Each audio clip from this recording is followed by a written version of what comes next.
Welcome to the Cover Your Assets podcast, a show for the physician who understands the importance of protecting everything you've worked so hard to achieve. If you're ready to find the peace of mind that only financial security can bring, let's get started. Here's your host, Billy Gwaltney. Hello, welcome to this episode of the Cover Your Assets podcast. I'm your host, Billy Gwaltney, and as always, it's good to be with you.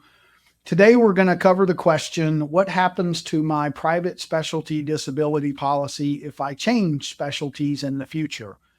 In working with physicians across the country and helping them secure their specialty disability coverage, this question comes up a good bit. I think it's a logical question as people move into fellowship and subspecialize as your career grows. So there are two places or times when your specialty matters when it comes to your disability coverage. The first time that it matters is when you buy the policy. So every specialty is assigned an occupation class by the top. Currently, there are 4 top tier specialty disability insurance carriers, and they puts each specialty into an occupation class that is assigned by the actuaries at that insurance company based on how they measure the risk of that specialty. Now, some specialties are lumped together, like most companies. 3 of the 4 companies put all ophthalmologists into one occupation class or a certain occupation class. They don't separate from a cost standpoint whether they're a surgical ophthalmologist or not. One of the insurance companies does separate. If you're a surgical ophthalmologist, the rate would be different, i.e. higher than if you're a non-surgical ophthalmologist.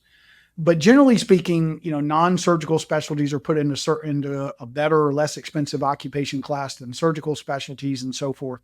It's not always the case. It's not 100% uniform. There are exceptions. But the place where the first place where your specialty matters is when you buy the policy, and it just matters in terms of what the rate is that you're paying for the policy. Okay. Now that rate that you are assigned or that you start out paying, that rate stays fixed for the life of the policy. So if you change specialties in the future, that does not impact the rate. Okay.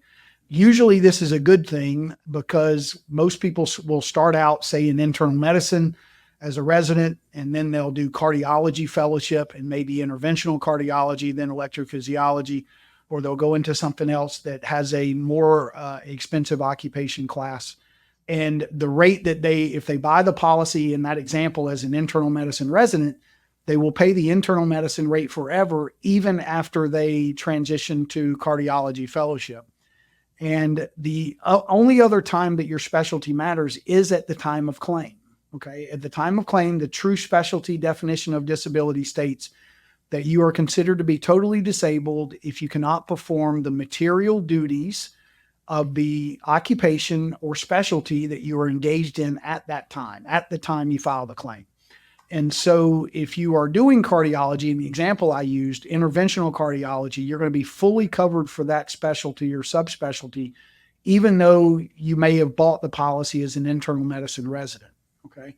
Now, sometimes people make an unscheduled change in their specialty, or maybe they get out of medicine and go into research or clinical medicine and go into research, or they'll take an executive role. I've had a client do that where they no longer technically practice medicine. They're just they're in an executive role with a pharmaceutical company or a medical manufacturer or what have you.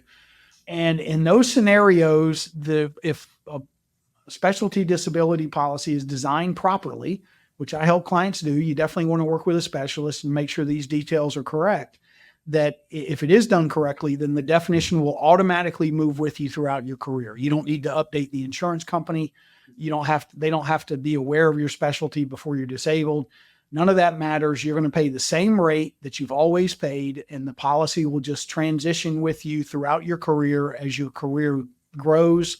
As you subspecialize, maybe you move into a scenario where you start off doing more teaching and then you go into private practice, or maybe the reverse. And whatever that is, those key material duties that you're engaged in at the time of claim will govern whether or not a claim is paid. That's going to be what they go by to determine you're disabled. So in the example I started with, we have an internal medicine resident who buys their disability policy. They become a cardiologist and an interventional cardiologist, and they become disabled. meaning that they cannot do the material duties as an interventional cardiologist, then they would be considered totally disabled for policy benefit purposes, and they would get their 100% benefit. The second part of the true specialty definition states that there's then no penalty for income you later earn doing something different. So this insured, if they cannot do interventional cardiology, they get their full benefit. They could then go and do internal medicine, outpatient clinic, or they could do general cardiology even, and make an unlimited income doing that, and there's no penalty to their disability benefit. So it's the best definition you can get. It is the most comprehensive definition available anywhere. There are only 4 top-tier carriers that offer this, so you definitely want to work with an independent broker who can offer you or show you the rates for all 4 based on your specialty or subspecialty whenever you're buying the policy, and confirm that nothing changes when you go to change to a different specialty as you progress through your career. The same should be true for if you have the benefit increase rider or the future increase option on your policy, that when you go to increase coverage in the future, say as an interventional cardiologist and you bought the policy as an internal medicine resident, then when you go to increase coverage, you're going to pay the internal medicine rate on everything you buy, even though you're basing it on a salary being earned as an interventional cardiologist. So if it's done correctly and you progress to a more expensive occupation class because you're doing procedures, like in this example, if you bought it as a non-procedurals, as an internal medicine resident, then you're going to pay that lower rate and they're going to have to cover you for the surgical specialty.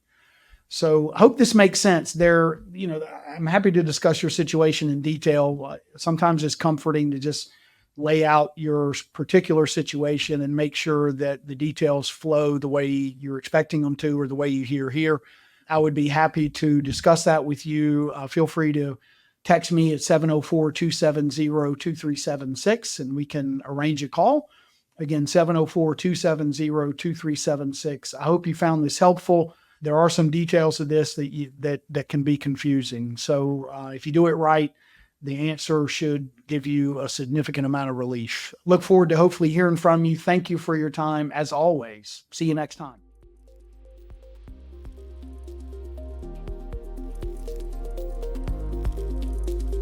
Thanks for listening to the Cover Your Assets podcast, a Work P2P production. New episodes drop every 2 weeks. If you've enjoyed the conversation, subscribe, rate, and review this podcast. For more tips and advice, visit the website and YouTube channel. Check the show notes for links. Join us next time for another episode dedicated to helping physicians like you get your disability insurance right and protect your way of life.